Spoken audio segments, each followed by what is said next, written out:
On this week's episode, I'm joined by Joao and Charlotte War. Joao is born and raised in Portugal. Charlotte is born in Hong Kong, and they met each other in Vietnam, where they shared a common love for the ocean. Today, their romance continues, right here in Portugal, not just for each other, but for Portuguese ocean, nature, and Albedos Lagoon, where they run their Kitesurf School. And this is some of their story. Welcome back, or welcome to another episode of Portugal, The Simple Life, and I'm delighted to be joined here by, I'm going to try to get these two right, Joao Virgilio and Charlotte War. Charlotte War is an easier one, Virgilio. But yeah, guys, thank you for being on the podcast. How are you? Very well, thank you. Thank you for having us. Hello, Dylan. Thank you very much as well for this invitation. It's a pleasure to show a little bit of our experience here in Portugal and try to transmit this to the world abroad. Awesome. Yeah, it's an honor to have you guys on the podcast, and we love a good story with people from different backgrounds and from different parts of the world and how they've ended up here in Portugal. You guys are we're very lazy because as the bird flies, we'll probably be about 5 kilometers away from each other. I'm on one side of the lagoon, you're on the other side of the lagoon. Yes. But we blame COVID. We use Zoom for these things now. We just become lazy. But maybe you guys can start off telling us a little bit about you. So I moved to Portugal, was it 2 years? Three, almost three, let's say between 2 and 3, 2 years ago. Joao and I met in Vietnam. I was traveling there. I was living in the UK at the time, and I'd gone to Vietnam for a winter, like Joao does as well. He escapes winter from Europe for 6 months, and he spends the winter season somewhere warm. And before that, I was living in the UK. I lived in the UK only for a few years, on and off, here and there, moved around as well. As you can tell from my accent, I'm British. However, I'm from Hong Kong originally. I was born there, and I lived there for almost 18 years before I moved to the UK to live on and off there, amongst some other places as well. And I kind of had the travel bug. I just didn't really know what to do with myself, like job-wise, what I wanted to get serious about. And then I found Joao, did kite surfing, and here I am. Amazing. Joao, what about you? Yeah, so I'm a Portuguese native with 36 years old now. I learned how to swim in Nazaré in the South Beach. So basically, I'm graduated in outdoor sports. I'm so happy to be doing what I study for and what I like to do. It's not that common, so luckily I'm a lucky one. And so I start my journey with outdoor sports. Then I fall in love mainly with the surfing and kite surfing, and I just have been trying to develop my skills and trying to pass this my passion and my knowledge to the people that wants to learn these beautiful water sports. And then life just brought me here to the lagoon, and I have been traveling in the winters because 10 years ago Portugal was not that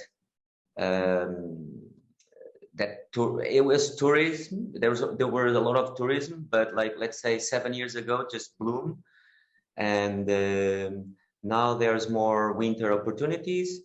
But at that time, I just start traveling on the winter. So I would be 6 months somewhere and then 6 months here. So, and now due to the COVID, we are settled here in Portugal since 2 years, let's say, because since the COVID came, we kind of settled down here a bit, but we are making plans to go abroad next winter too. So we'll see. Amazing. Did you come here because of COVID, or were you here when COVID happened? No, we were both in Vietnam.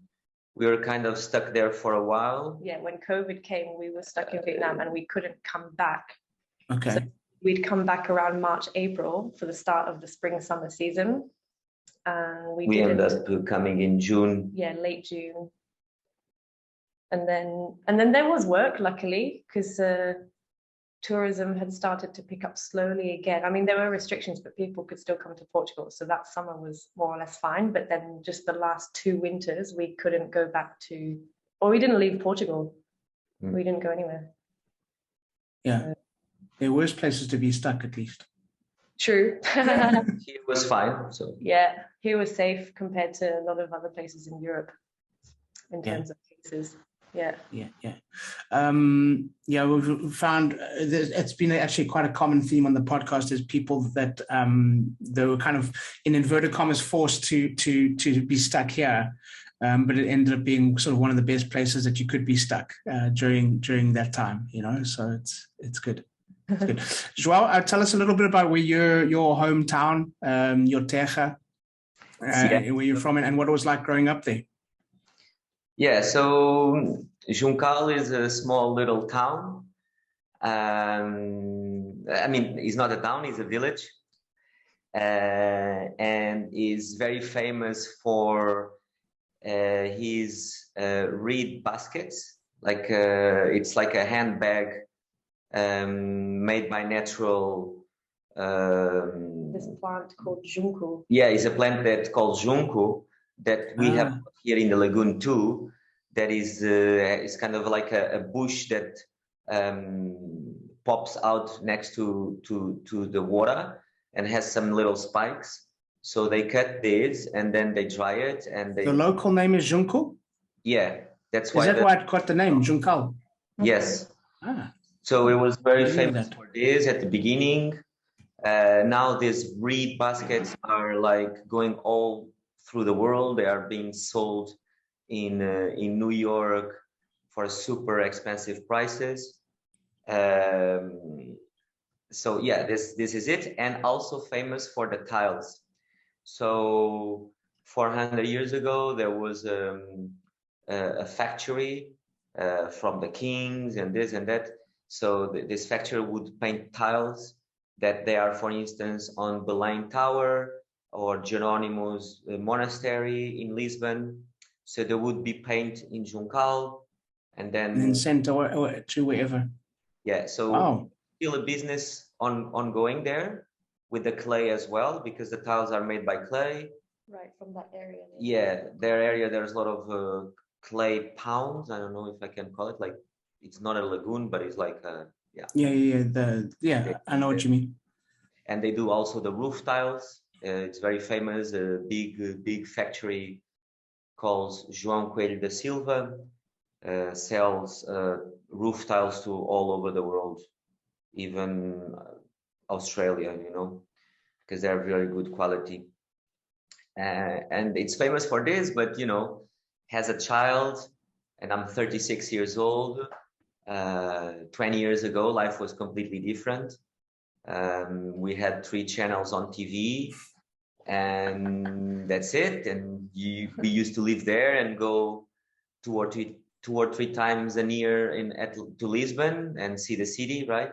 But you told me you would go on your bicycle all around. Yeah, so I would just cycle around and, do kid stuff. Yeah, it's a great place to be a kid. Yeah. It's a great place to be a kid. Charlotte, what was your first visit to Portugal? Was it with Joao? It was, yeah. Okay. 2019. So it was just before COVID. Okay. So that winter, we'd met in Vietnam, but I had to go back to the UK to work for a few months. I had a contract. So then I came here, and then Joao came back without me here to Portugal. Okay. And I came here in the summer. It was end of summer for 2 months, August and September, when the world was still normal. And he was here working at the lagoon as a kite instructor, and I was kind of off, I just wanted to enjoy. So I still lived here, stayed with him here at the lagoon. I just enjoyed myself going surfing, going around the lagoon and meeting his friends and just getting used to how Portuguese people speak so quickly and the subject changes so quickly, and there's just no chance as a foreigner to just, start. When you meet a whole bunch of people, like a whole group of It's friends. tough. And his friends are lovely. They do speak English, but also because Joao is so, he's away a lot of the time, for the winters and stuff. And when he comes back in the summer, he's working a lot. So when he sees friends, it's like, oh, he hasn't seen everyone for ages. And so they were nice to me, speaking English to start with. But then all the guys, they get so excited because they're all catching up. So then it goes to Portuguese, and then it's really quick, and it's bam, bam, bam, bam, bam. Yeah. But that's something I've gotten used to now. So. What were some of the things that you were expecting? Some of the things that Joao had explained to you about Portugal that you were kind of looking forward to, or that kind of attracted you before you had arrived. What were some of those things that stuck out? Well, he's a nature boy, so he would go on about the surf. For him, the best surf is his home turf, which is here, because Portugal's famous for having world-renowned waves, life by the ocean, it's very important. And also, I remember him telling me about his garden, like at his parents' house in Juncal, how his parents we farm things, fresh vegetables, like a lot of Portuguese countryside homes have. And this I wasn't quite prepared. I know some people, they like to grow vegetables, it's nice, but in Portugal they're serious about it. Most homes in the countryside, they have a big garden space, but it's not for looking pretty, it's for growing food, it's for growing vegetables, fresh food. So I was really excited about this. Grass is a waste. Yeah, it's just putting water in the grass. No, I mean, it's better just plant there some things and water it. Yeah. Okay, and then I mean, coming to Portugal for that first time with Joao, what were some of the things that surprised you about the place, about the people, about the country? To be honest, I think I was quite well prepared for it, because I'm also a person who enjoys the quiet countryside or oceanside living, coming from Hong Kong as well, because I'd grown up, Hong Kong is a very large city, but I myself also grew up in a very quiet part of Hong Kong. It was a little island, it was a fishing village, surrounded by the sea as well. So I felt like I was going to fit in quite well in Portugal. So it wasn't too surprising. I think Joao had done a pretty good job with painting this image of, ocean, waves, and fresh fruit and vegetables and stuff. The thing that did baffle me when I did arrive was the supermarket shopping. That's another thing that takes a while to get used to if you've newly arrived in Portugal. Because before that, I'd lived in the UK, and in UK supermarkets, you can find everything from all over the world, and all these convenience foods, things that you just want. You just find everything in a UK supermarket. And then here, I remember the first supermarket I'd gone to was a Pingo Doce in, I think it was Nazaré, and I tried to find hummus, and I couldn't find hummus. So I gave up on that, and then I tried to look for something else. Oh no, it was just something so simple like cheddar cheese, because I just, being my naive self, like, oh, of course there's cheddar cheese everywhere, because we could find this in Hong Kong as well, you see. There was no cheddar cheese, and cheese was also another story. So just things took a while to get used to. And that's also part of the thing that I was going to get used to in Portugal, was that in Portuguese supermarkets, because the culture is all about fresh food, you have to make a lot of the stuff. You just don't find everything that you want. It's not just there on a shelf for you to pick up. It's all about making stuff from fresh ingredients and being creative. And then also with the supermarkets, you don't just find everything that you need in one place, the different kind of supermarkets as well. I've gotten used to this now, so I know where to get my tofu. I know where to get my hummus, for example. Yeah, because Charlotte is vegetarian, and being vegetarian not a as well. country. It's not already. In Portugal. It's not a country that is ready for veggies. But it should be, because we've got the quality in the natural ingredients. It's there, So it will change. But this is it's changing. I mean. Yeah, but you just have to be creative, and you have to open your mind a bit, and you have to know what is available to you. Now I'm perfectly happy because now I know where to get everything I need. Yeah. There's usually an equivalent, like even with cheeses and stuff, there's usually an equivalent to a cheddar or a Tussers or something like that. There's usually an equivalent to something else. Where it also depends where you are in Portugal. Like, for example, if I went to the supermarkets near Juncal or Leiria, I wouldn't find half the stuff that I could find in the supermarkets here in Peniche or Caldas, where there are more foreigners. There are more, I guess, alternatives like vegetarian. Sure. You know. If people don't buy, they won't have it there.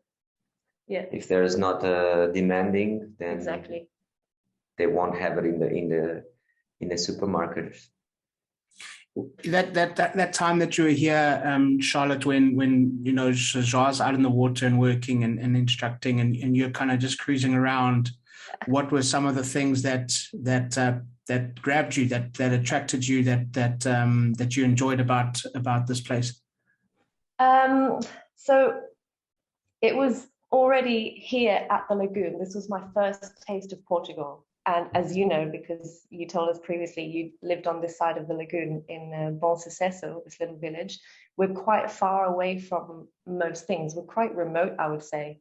If you needed anything, you just had to jump in a car and drive for 20 minutes to go to like the nearest supermarket or whatever. So my first experience of Portugal was living with a bunch of kite instructors, so people from all over the world that enjoy water sports, kite surf. And then once in a while we would go back to his parents' house for the weekend, and then there I would get my taste of Portuguese culture. So it was quite, I guess, a mixture of both. So when I first came here, being by the lagoon, we were like, I mean, it's a little paradise. You're kind of in your own bubble. You're just enjoying what nature has to give you. So for me, the first thing about arriving in Portugal was just this spectacular landscape, this paradise. You know, the lagoon, flat water, you can do your kite surf, and then a couple of sand dunes over, you've got the ocean, you've got the waves, so you can do, for us, you know, in our lifestyle, we've got everything we need here at the lagoon. It's a postcard perfect view as well, so it was very easy to get used to the idea that, oh, okay, you know, one day we're going to live here, and we do now. So let's talk about that ocean, that love for the ocean. You guys on your website, you both talk about that love for the ocean and how that was sort of a thing that almost, it was that common love for the ocean that kind of brought you two together. Mm-hmm. You talk about, Charlotte, about living in a little fishing village in Hong Kong, where you had that where you developed that love for the ocean. Joao is from Portugal. It's impossible not to have love for the ocean when you grow up in a place like this. Talk about that love for the ocean, but for you guys, Joao, that relationship for you guys, and how important that was for you to continue that in your life. And you also mentioned you're doing what you studied for, which is very rare these days. Most people don't do what they studied for. But how important was that and developing that for you guys coming here and continuing that sort of love affair and that romance with the ocean? I mean, just we on Sundays with my family, it's the day off, and you would go to Nazaré for drinking a beer, having a snack. So I live 25 kilometers from the ocean, but I would just see the ocean once a week on Sundays, right? And it was always this day that you go in a little tour with your parents, or you go to São Martinho, because my grandparents are from São Martinho. So the ocean is something new, is something that you don't see every day, right? So for me at that time, now I see it every day.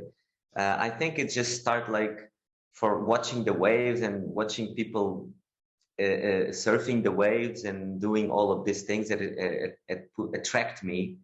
I don't know, maybe it's just a sense as well that I felt. But then, of course, going to school and study our history, the Portuguese history, with the discovering and with the exploring of 500 years ago, right? And we have all these poets, has Luís Vaz de Camões, and all of these things that we study at school as part of the history. It kind of brings this glory moment of the country, and the boats and the sailing and all these stories about the exploring, the first time that we went to India or to Asia, and then this was a little bit like described on the books, right? So I was like, oh, always imagining this traveling, this exploring, and how would do it. They had to sail on the ocean, they had to use the wind on the water. There were no planes yet, right? So all of this, I think it just create in my mind projections, and then this became reality. I tried to go to this because 20 years ago there was no YouTube, right? We had to still imagine, and we look at the picture in a book, and you just fly in your dreams. Nowadays we can see everything, right? So it's much easier. So my imagination brought me to this dream that on the end became true. Yeah, the ocean is Portugal's gateway to the world, isn't it? Yeah. And it's how world start exploring, before it was inside of the rivers, right? There was the rivers were the roads, and then the ocean was a big road. And then humans start finding another element that was the flying instead of just sailing. And then for me, I like growing up in Hong Kong, and it was a little fishing village, little island, but we didn't have any waves, so it was just my whole childhood spent going to the beach, swimming, going to the beach. That was it. And then when I started, when I was older, when I started traveling as a young backpacker, I went to Australia first, actually. And most of the exciting stuff that happens in Australia, actually, no, that's not true. Not the most exciting stuff, but most of life in Australia happens around the coast. And of course, naturally, I traveled around the coast, going to the most beautiful beaches, but also growing up in Hong Kong, holidays would be going to Thailand and the Philippines, and also going to places with fantastic beaches. So then when I moved to the UK, that was a big culture shock, because first of all, I moved to Birmingham. I don't know if you've ever, your face there says a lot. So that's a big culture shock. Big culture shock. Not only moving to the UK, moving to Europe for the first time, but moving to a landlocked city. It's the UK's second largest city. And I was there for 3 years. Of course, I went on holidays and stuff. But it was then that I realized, okay, I can't live anywhere but nearby the ocean. Cities, I'm done, let's go. But then I would come back to the UK and live somewhere else. And then another time I lived in Nottingham. And again, I was like, what am I doing here? Off I go again. So then I kind of made it my mission to I wanted to find something that I could do with my life that involved traveling, or at the very least, just enjoy being outdoors. Okay. So for me, it was very important that I could build a life somewhere nearby the ocean, doing what I love doing, preferably in the outdoors. So when I met Joao in Vietnam, and then this idea came that, okay, well, it looks like I'm going to move to Portugal, which was great. So we're very happy now. Mm-hmm. It was a good match. Yeah, in Portugal. Yeah, it's a good place to have a love affair with the ocean and to sustain that. Yeah, Joao, what does it mean to you? You mentioned as a boy, once a week coming to one of these coastal towns. What does it mean to you now to be out there every day, introducing people from all over the world to your local beaches, to your ocean? If I do a rewind of my expectations or my lifestyle 20 years ago, and looking at now at the moment, it's just wow. I don't know how to describe it. I'm just so lucky. It's just a great pleasure to being doing this. I mean, to being, you know, when I was in school and I start learning French and English as an obligation, we were like, man, why do we need to do this? You know, like, you know, I thought I would be stuck in my little village for all my life. And then things just happened, and the world opened the doors to the world, let's say, right? So I don't know if I could say I'm proud of myself. Of course. But I'm just a lucky one, and I'm so happy to be doing this. It's just like, yeah, it's like a good dream. But also the great thing now about like teaching water sports to people, because usually it's tourists that come on holiday, I don't know, from a city somewhere, like from Paris or from Lisbon, from somewhere in Germany. It's amazing now that when you think about it, how many people don't really understand a lot of nature's elements. Like they don't understand how powerful the ocean can be. They don't understand how powerful the wind can be.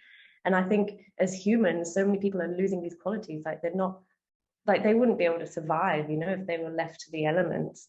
And I think to continue on passing on the knowledge of the ocean, of the wind, and of the world that you live in is so important, you know, to have these skills.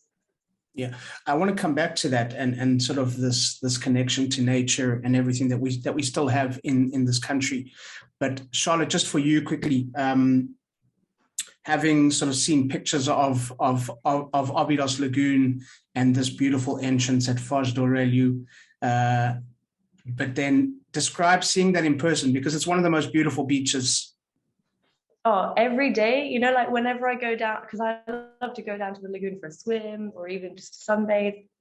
And every time I go there, like with a different light or a different tide, you know, it kind of looks different. And I'm awed every time. And I grab my phone, I go to take a picture.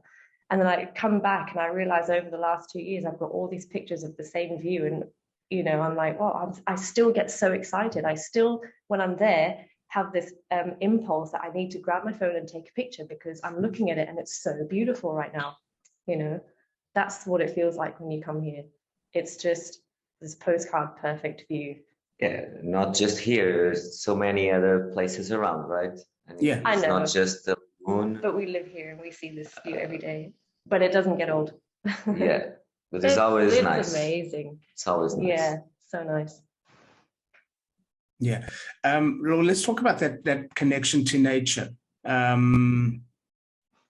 It is something that's quite unique here when you compare it to, like you just said, you have people that come from all over the world, and they almost this they don't know how to deal with this raw nature, these elements, the wind, the ocean, the tides. This is something that we're really fortunate here in Portugal, that we've got this connection to nature, and nature's all around us still. There's still beaches. I mean, I've spoken about it so many times on the podcast. There's still beaches where you can go on a beach and there's nobody there, or there's no buildings. That's unique. That's something that's unique in the world today. Talk about that. I mean, it's so important to both of you, that connection to nature, and how much this country we still have that. We still have that raw nature all around us. It's a beautiful thing. Yeah, absolutely. Here you'll have, I mean, you know, most of Portugal is surrounded by the ocean. You've got miles and miles of Atlantic coast, of beach, you know, and Portugal is still quite, it's still developing, you know. It's not packed. It's got quite a relatively small population in ratio to land mass. It's like 10 million, is it, for the whole country? Yeah, just under 11, I think.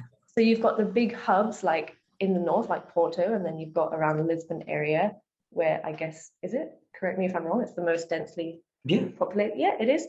And then the rest of that, it's countryside or it's coast. So it's not overdeveloped yet. So you will still find a lot of wild places and a lot of wild coastline, which is very beautiful.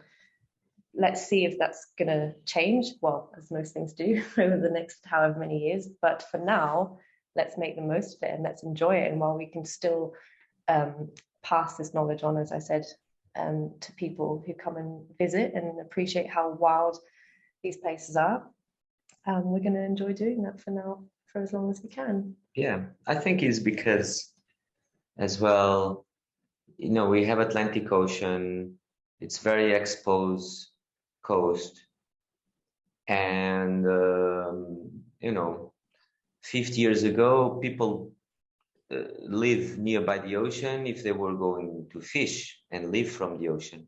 Yeah. That's why all these protected areas such Nazaré, São Martinho, Peniche are more dense because they were protected by the waves, so they could go out with the boats.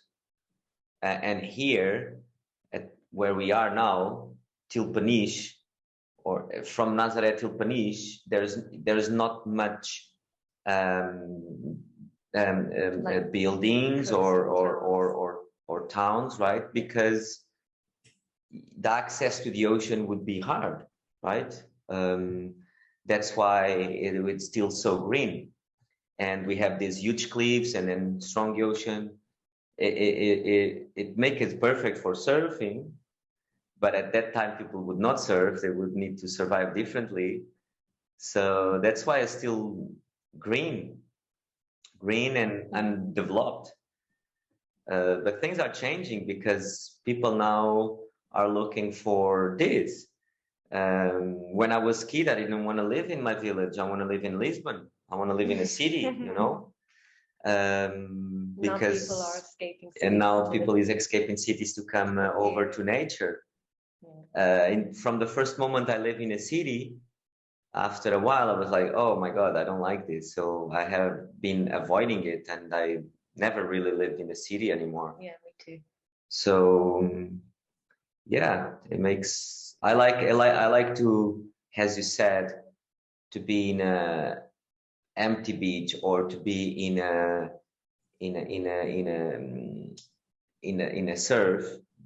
surfing and look behind to the coastline and don't see any building. I love that feeling. I really love that feeling.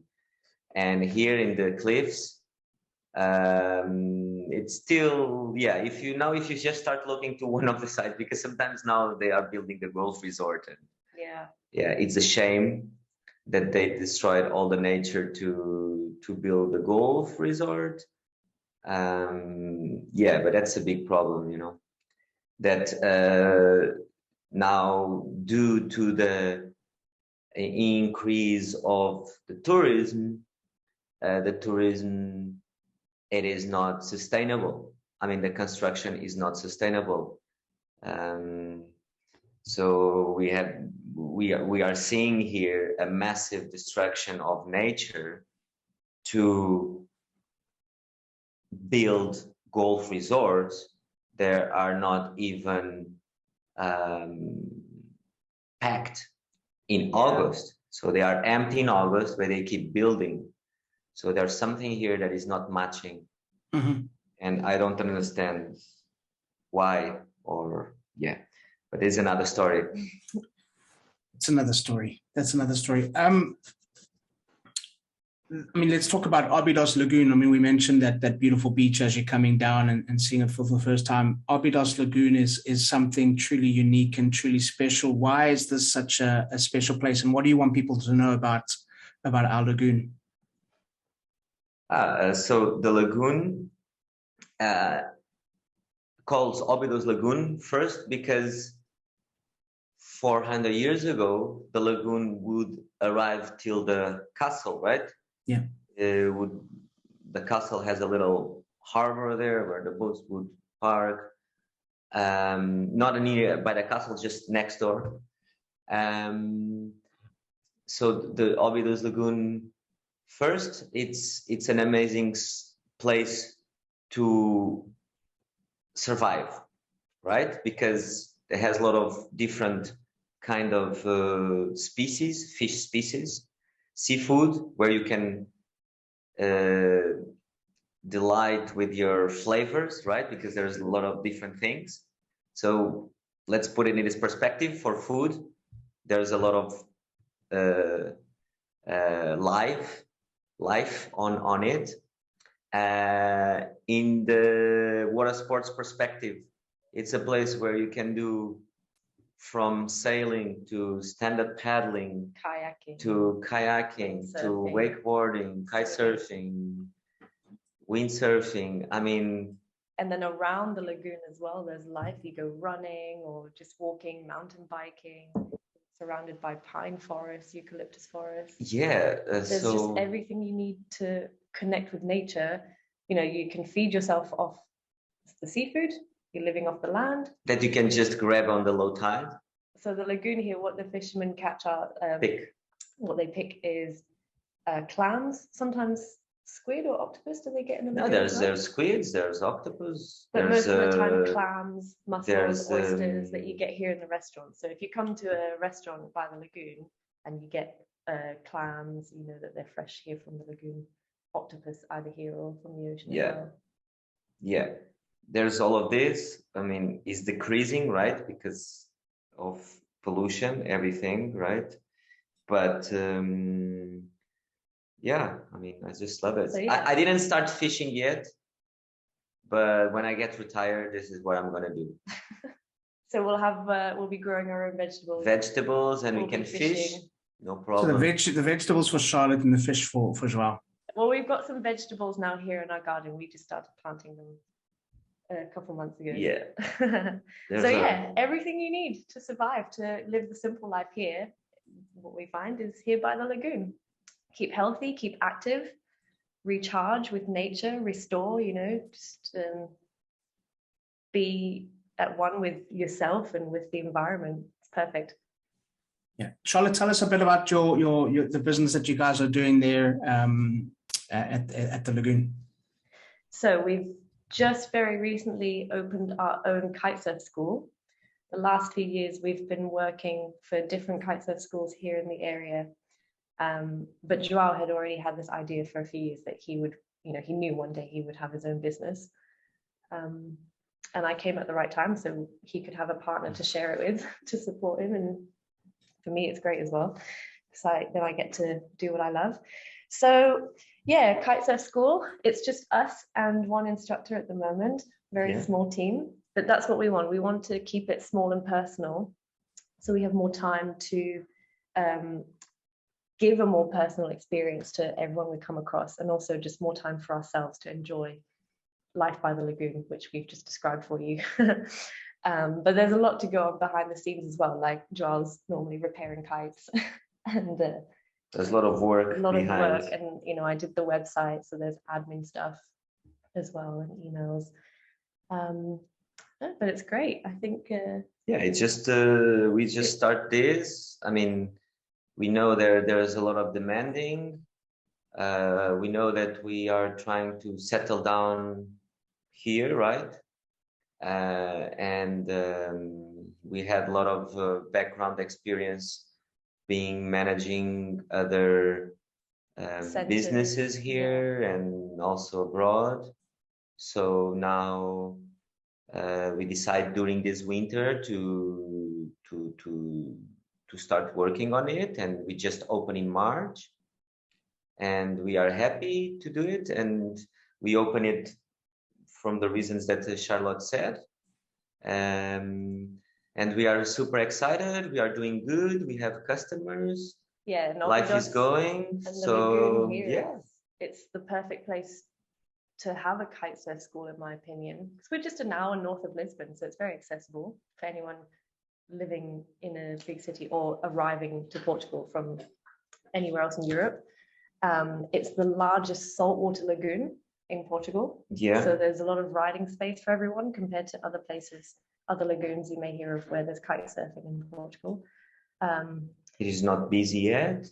Yeah, not too busy yet. And it's close to Peniche, where it's a world famous surfing destination, which is just 20 minutes from us. So very attractive place. Yeah, and mainly also because we had to do this because you know, we are being like I mean, a lot of expats are opening businesses here, and the locals are a little bit on the side.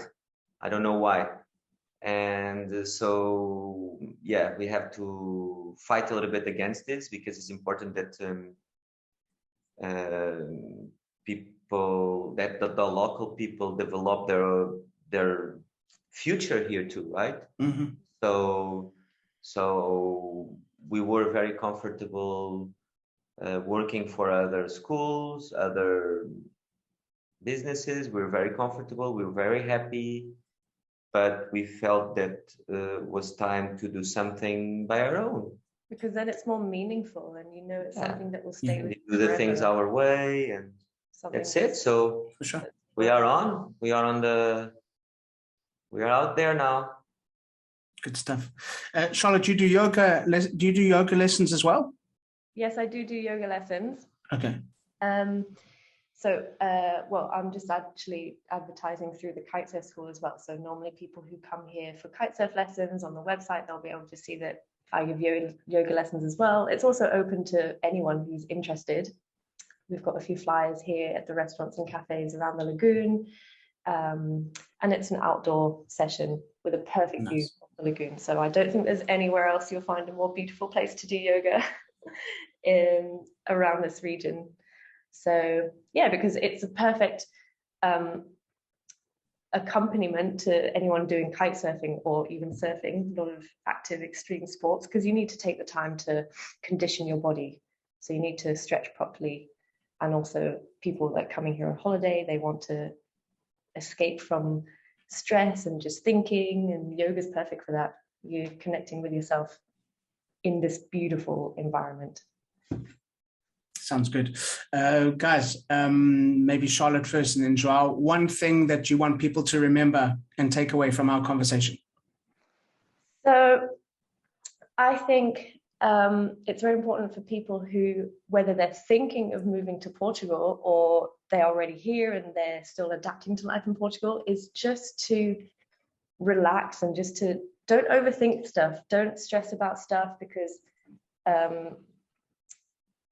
Portugal, the system, how it works, it's very unique, and you just, it takes a while to get used to, Sure. of course, but it works. You just have to take things one step at a time.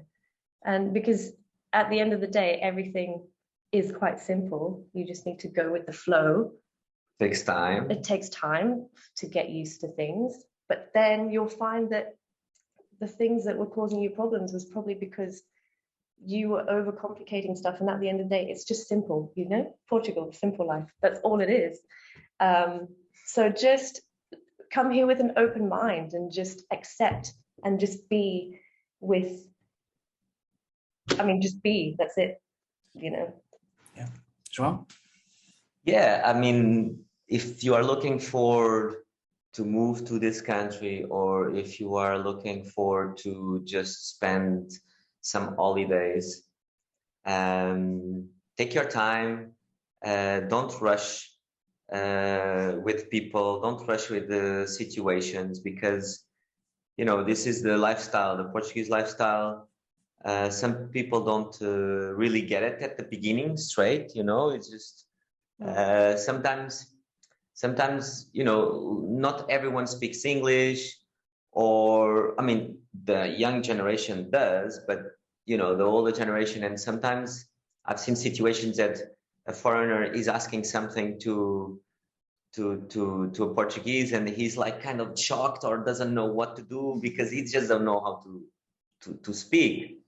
But he will help you in one way, with body language, hand signs. It's just people drive a little bit crazy. The roads are full of holes, and but don't stress about it. Don't overthink it. Everything. For me, is natural. Take everything with a pinch of salt. But when I listen the feedback of other people, this is not. Things are a little bit wild. You know, things are a little bit wild, but this is also why it make it special, you know. Yeah. And that's it, you know. Oh, I've seen yesterday, and anyway, on Facebook, I see a comment like someone was just, oh, why, like the bottom of the lagoon, why the bottom of the lagoon is not all nice and clean with lights and this and that, so we could go for a walk at night. And I'm like, bring your head torch. Yeah, yeah, like, oh, the bamboos all around the lagoon and this and that, they should be cut. And I'm like, man, like, this is natural. Is the bamboo there? Why you want to cut the bamboo? Why do you want like 100 lights, post lights at night around the lagoon? You want to pave a walking track? Yeah, when you can have, exactly. Go for walking, go for a bicycle tour. So, you know, and this is how we want it to be. We don't want to be like, too much, you know? Yeah. So we wanted more raw, more wild. And I like that too, you know? I like that some of the roads are gravel still. You know, it's cool. There's not a supermarket on this side in one way, you know? Why? You know, because also, then you make a selection only for those that can survive buying food once a week. You have to organize differently, you know, instead of, oh, I miss sugar, I go to the supermarket. Oh, I need some butter, and I go to the supermarket just to buy butter. You know what I mean? And especially after the COVID, people should get used to this, because once we are living in a COVID, people would go in the supermarket once a week, buy everything, and then stay at home. And now people just go, oh, I don't have dinner, I go to the supermarket. Oh, I don't have breakfast, I go to the supermarket, you know, all the time. And this is what everyone asks, like, how can you guys survive here without supermarket? Man, you do once a week. Yeah, you plan. You go shopping once a week, you organize. If we have kids one day, then it's another story. I don't know how is it. Yeah. Because school and this and that. But it makes it so special also living on this side, because it's more wild, as undeveloped, and people that live here are kind of on the same setup, have the same mindset. So yeah, it's cool. I like it to see like that. If you have to expect wild, a pure life. Exactly. And if you want everything like arranged, if you want a toilet in all your beaches because you don't want to pee in a bush, you might need to go to South Spain or South France, and you will pay €1 to pee. I prefer to pee in the bushes. Or in the ocean. Or in the ocean. I like this wild side. The wild side. This is it. This is a little bit more wild. This is a little bit more raw. You can park your car everywhere. I like this, you know. Me too. I don't like to go on a beach. I'm gonna go surf, and I need to pay 50 cents to park my car. You know, this is still natural, and it's just so cool to be like that, you know. Yeah. You don't feel that every step you do, you need to bring your wallet. And that's so cool, you know. And sometimes you just forgot the wallet, and you go and drink a coffee or take your breakfast and say, hey, I pay tomorrow, and no problem, you know.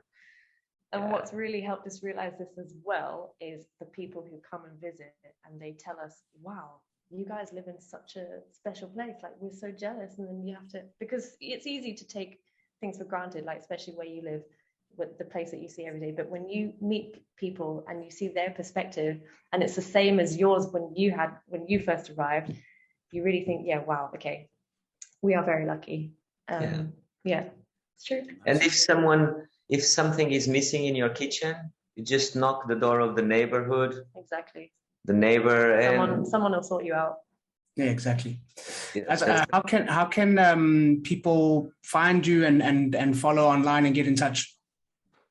So we've got Facebook and Instagram, Kitesurf School, or you can just visit the website www.kitesurfschool.com, and the phone number that you'll find on there, or the contact, it will come back to me directly. Okay, Wonderful. Yeah. Right. We've mentioned a lot of things, but let's, in a nutshell, a question that we ask all of our guests. Charlotte first, and then Joao. Portugal, the simple life. Why? Because why not? Why overcomplicate things when you can live a simple life, be happy, eat fresh vegetables, go swimming in the lagoon, go to the supermarket once a week? I mean, why not? You know, honestly, yeah, no, but that honestly, it's for me what it is.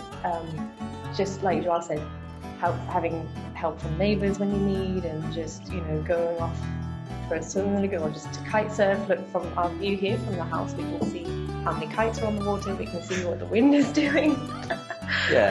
Simple life, because the air is pure, the sun is shining, and there's opportunities to just live healthy and live instead of survive. That's it. Love that. Guys, thank you so much for being on the podcast. Thank you so much, Dylan. It was a pleasure, Dylan. Yeah, we had fun. And I'm going to let you call it. 1, 2, 3. It's a wrap? That's a wrap. That's a wrap. Oh, no, that's the moment. It's a wrap. It's a wrap. Is that the lunch? We're having a wrap. Maybe.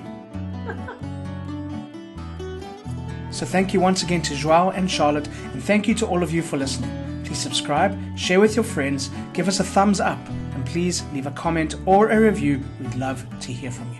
We'll be back next week with a brand new episode. And as we say in Portugal, um abraço. Welcome to the simple life.